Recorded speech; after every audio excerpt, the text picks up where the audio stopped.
നമസ്കാരം. സ്നേഹമുള്ളവരെ, Ernakulam ഗോമല ദ്രൂപതയുടെ social media apostolate നമ്മുടെ സമൂഹത്തിൽ വർദ്ധിച്ചു വരുന്ന ലഹരി ഉപയോഗത്തിൻ്റെ അപകട സാധ്യതയെപ്പറ്റിയും വിവിധ ലഹരി വസ്തുക്കൾ വ്യക്തികൾ ഉപയോഗിക്കുമ്പോൾ അത് എങ്ങനെയൊക്കെ അവരെ ദോഷകരമായി ബാധിക്കുന്നു എന്നതിനെപ്പറ്റിയും ഏതാനും എപ്പിസോഡുകൾ ചെയ്യാനായിട്ട് തീരുമാനിച്ചിരിക്കുകയാണ്. ഇതിൻ്റെയൊക്കെ ലക്ഷ്യം ഒന്നേ ഉള്ളൂ: ഒരു ലഹരി വിമുക്ത സമൂഹം വാർത്തെടുക്കുക. ഒന്നാമത്തെ എപ്പിസോഡിലേക്ക് സ്വാഗതം. മദ്യവും മയക്കുമരുന്നും യഥേഷ്ടം ഒഴുകുന്ന ഒരു നാടായി നമ്മുടെ കേരളം മാറി. അതിനെ അങ്ങനെ മാറ്റിയെടുത്തു എന്ന് പറയുന്നതായിരിക്കും കൂടുതൽ ശരി. നാടെങ്ങും മദ്യഷാപ്പുകളും ബിവറേജ് ഔട്ട്ലെറ്റുകളും തുറക്കാൻ അനുമതി കൊടുത്തുകൊണ്ടും ഒരു പ്രദേശത്ത് മദ്യഷാപ്പോ ബിവറേജുകളോ വേണമോ വേണ്ടയോ എന്ന് തീരുമാനിക്കാനുള്ള പഞ്ചായത്തിൻ്റെ അധികാരം എടുത്തു കളഞ്ഞു. സ്കൂൾ, ആരാധനാലയം തുടങ്ങിയവയുടെ അടുത്തു നിന്നും 200 മീറ്ററെങ്കിലും അകലം പാലിച്ചു വേണം അവ പ്രവർത്തിക്കാനെന്ന നിബന്ധനയിൽ അത് 50 മീറ്ററാക്കി കുറച്ചും നമ്മുടെ ഗവൺമെൻറ് ഇന്നത്തെ നമ്മുടെ ഈ അവസ്ഥയ്ക്ക് ഒരു പരിധിവരെ കളമൊരുക്കിയിട്ടുണ്ട്. ഒരു തലയ്ക്കിൽ ലഹരി വിരുദ്ധ ബോധവൽക്കരണം തകൃതിയായി നടത്തുന്നു, മറുതലയ്ക്കിൽ അവ വളരെ വ്യാപകമായിട്ട് ലഭിക്കാനുള്ള സൗകര്യം ഒരുക്കിയിരിക്കുന്നു. ഇതാണ് ഇന്നത്തെ നമ്മുടെ നാടിൻ്റെ അവസ്ഥ. പക്ഷെ നമ്മുടെ നാടിൻ്റെ ഈ അവസ്ഥയെ നോക്കി നിരാശപ്പെട്ടിരിക്കാൻ നമുക്ക് കഴിയില്ല. പ്രത്യാശയോടെ നാം മുന്നോട്ട് പോവുകയാണ്. യുവതലമുറയോടും കുട്ടികളോടും എനിക്ക് പറയാനുള്ളത് ശ്രദ്ധിക്കണം.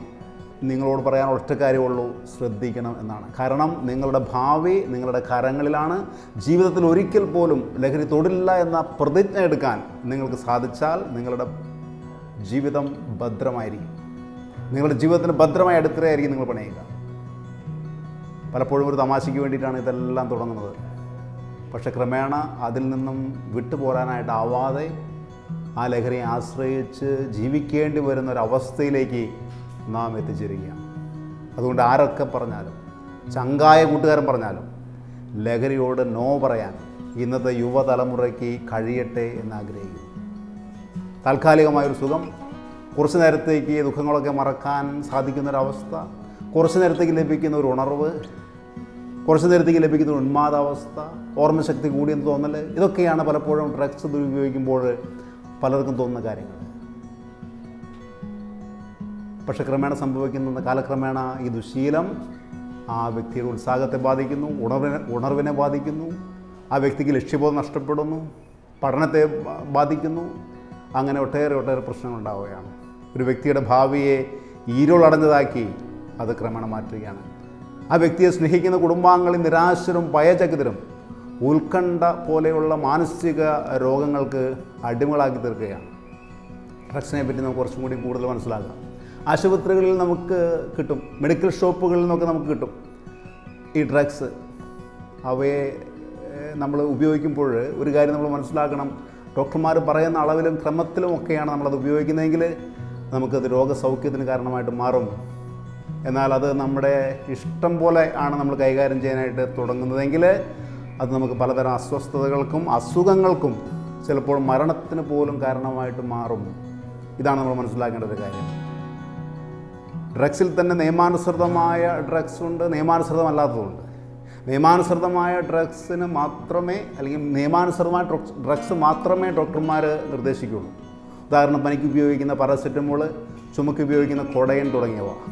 നിയമാനുസൃതമല്ലാത്ത ഡ്രഗ്സ് ഉണ്ട്. ഉദാഹരണത്തിന് brown sugar, LSD, hashish oil പോലെയുള്ളവ. ഈ ഡ്രഗ്സ് ഒരിക്കലും ഒരു ഡോക്ടർ നിർദ്ദേശിക്കില്ല. ഒരു വ്യക്തി ഒരു ലഹരി വസ്തുവിന് അടിമയാകുന്നത് പെട്ടെന്നല്ല, ക്രമേണയാണ്. ഇതിനൊരു പാറ്റേൺ ഉണ്ട്. വല്ലപ്പോഴുമാണ് നമ്മളത് ആദ്യം ഉപയോഗിക്കുക.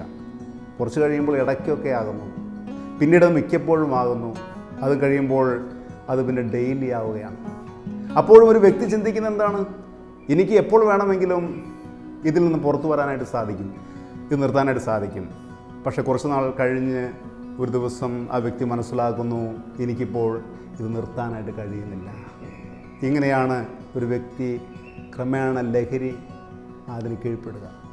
ചില മോഡേൺ ഡ്രഗ്സ് ഒരൊറ്റ ഉപയോഗം മതി, പെട്ടെന്ന് നമ്മളതിന് അടിമകളായിട്ട് മാറുന്നു.